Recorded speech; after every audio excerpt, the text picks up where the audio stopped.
Hello.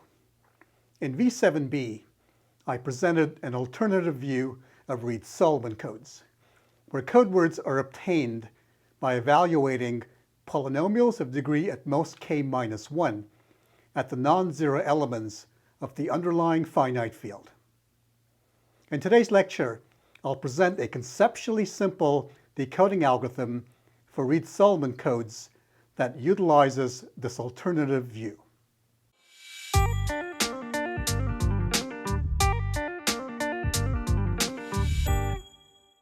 I'll remind you that the code words of a narrow sense NK Reed-Solomon code over GFQ are obtained by evaluating polynomials f of degree at most k-1 at all the non-zero elements of GFQ. Here n is q-1 and alpha is the generator of the multiplicative group of GFQ. Reed-Solomon codes have distance n minus k plus 1, so their error-correcting capability is n minus k divided by 2. The decoding problem is the following. Suppose that a code word C is transmitted. T errors are introduced, where T is at most the error-correcting capability, and R is received. The objective is to determine C from R. I'll next define two polynomials that will be used by the decoding algorithm. The first polynomial is E tilde, which is defined to be the product of linear terms x minus alpha to the I, where I ranges over the coordinates of R that are different from C. In other words, the locations of the errors. This product is multiplied by x to the power e minus t. Note that E tilde is monic and has degree exactly e. You can think of E tilde as an error locator polynomial. Its roots, not counting the root 0, give the locations of the errors. The second polynomial is Q tilde, which is E tilde times f of x, where f is a polynomial that's associated with the transmitted code word. Note that Q tilde has degree at most e plus k minus 1, and that's because E tilde has degree e, and f has degree at most k minus 1. We have the following useful result. For all I between 0 and n minus 1, Ri times E tilde evaluated at alpha to the I equals Q tilde evaluated at alpha to the I. Here, Ri is the ith component of the received word R. The proof has two cases. First, if the ith component of C is different from the ith component of R, then E tilde alpha I is 0 by definition of E tilde. Hence, Ri times E tilde evaluated at alpha to the I is 0, as is Q tilde evaluated at alpha to the I, because Q tilde is E tilde times f. Secondly, if the ith component of C and R are equal, then by definition of C, Ri is f evaluated at alpha to the I. And so Ri times E tilde evaluated at alpha to the I is f of alpha I times E tilde of alpha I, which by definition of Q tilde is Q tilde evaluated at alpha to the I. This proves the theorem.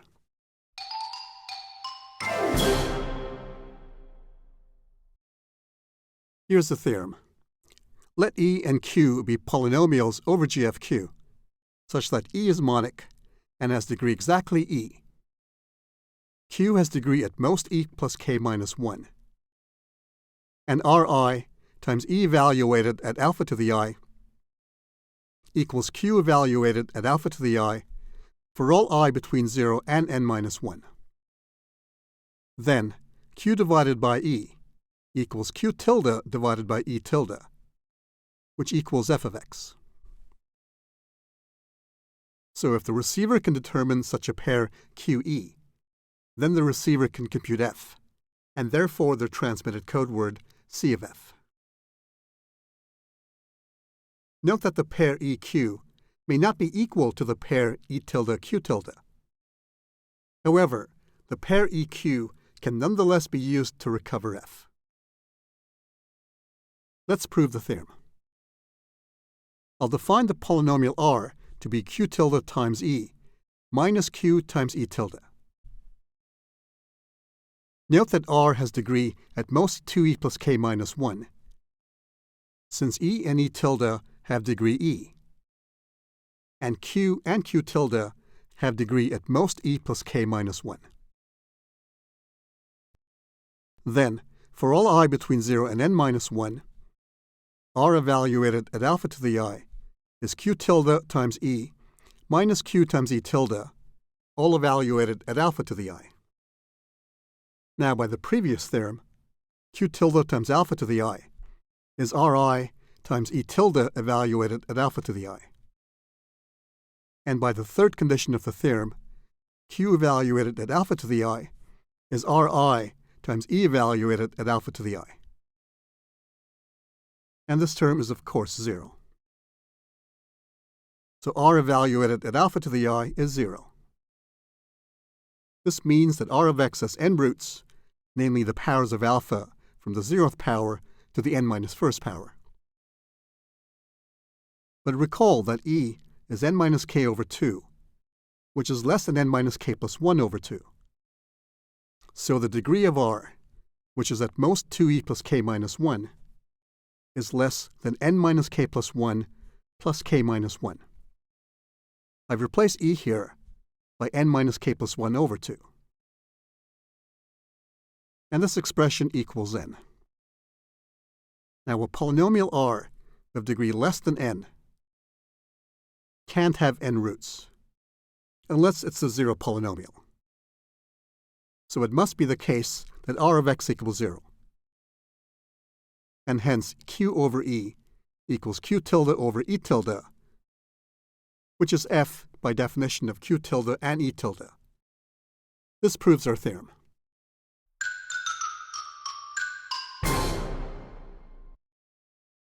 Here then is the Berlekamp-Welch decoding algorithm for narrow-sense Reed-Solomon codes. The idea is to find polynomials Q and E that satisfy the conditions of the previous theorem.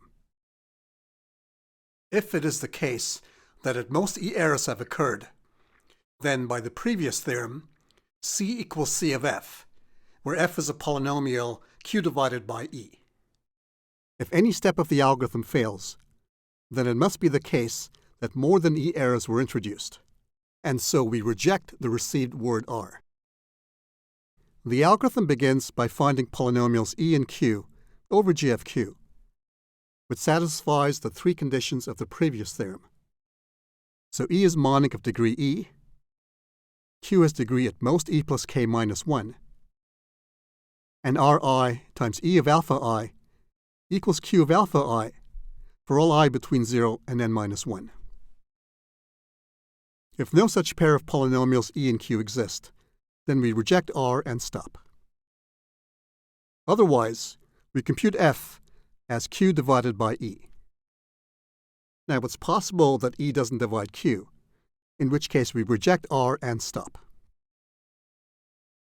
We then compute C of f by evaluating f at alpha to the 0, alpha to the 1, up to alpha to the n minus 1. And we check that the distance between R and C is at most E. If it is, then we output C as a transmitted code word and we stop. Otherwise, we reject R. Note that the algorithm is guaranteed to output the transmitted code word, provided that at most E errors were introduced during transmission. To complete the description of the decoding algorithm, I need to tell you how E and Q can be efficiently determined.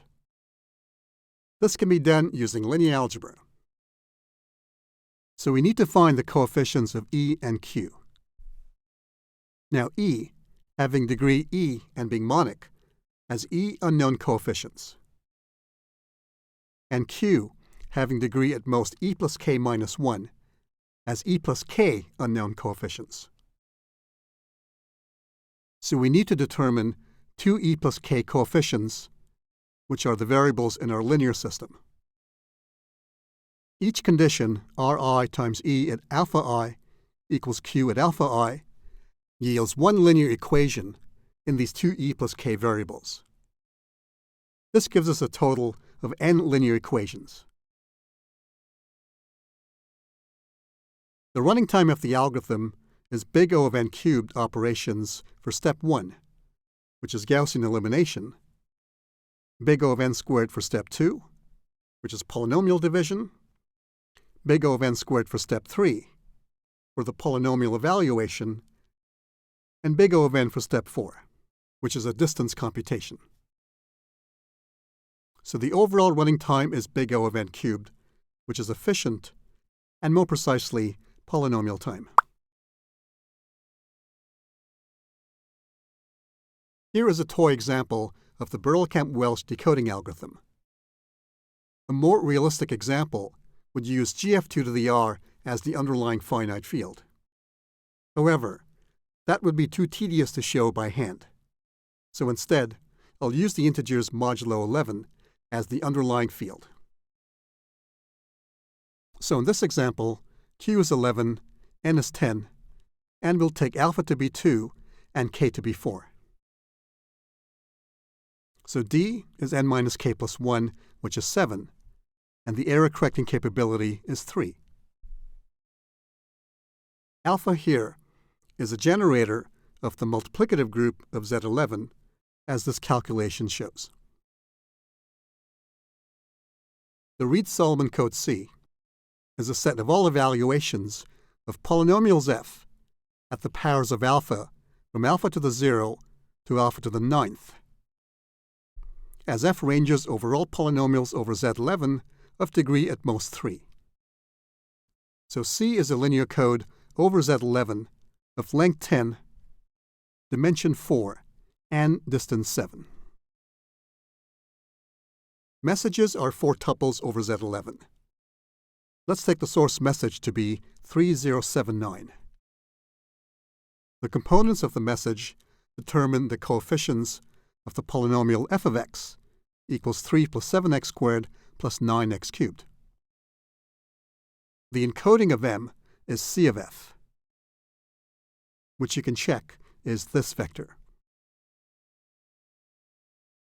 For example, f evaluated at alpha to the 0 is 8, and f evaluated at alpha to the 1 is 4. Now suppose that c is transmitted, and this vector r is received. Note that the errors occur in the 3rd, 5th, and 8th coordinate positions. Let's decode. Here are the polynomials e and q. E is monic of degree e equals 3, and q has degree at most e plus k minus 1, so 6. So there are 10 coefficients we need to determine. The conditions Ri, e of alpha I, equals qi, for I between 0 and 9, yield 10 linear equations. Note that Ri is known. It's the ith component of the received vector. And this term Ri alpha to the 3i is also known, and I'm calling it t. I've listed here the 10 linear equations. There's one row for each equation. These equations can be solved using Gaussian elimination to get this solution. Hence, e of x is this polynomial, and q of x is this polynomial. Q divided by e yields this degree 3 polynomial, which of course is the f that we sought. We can then compute c of f, and confirm that r and c have distance 3. Finally, the source message is recovered from the coefficients of f. This concludes our last topic of the course. Reed-Solomon codes. In the next brief wrap-up lecture, we'll mention some topics in coding theory that we would have covered if there were a part 2 to this course. See you then?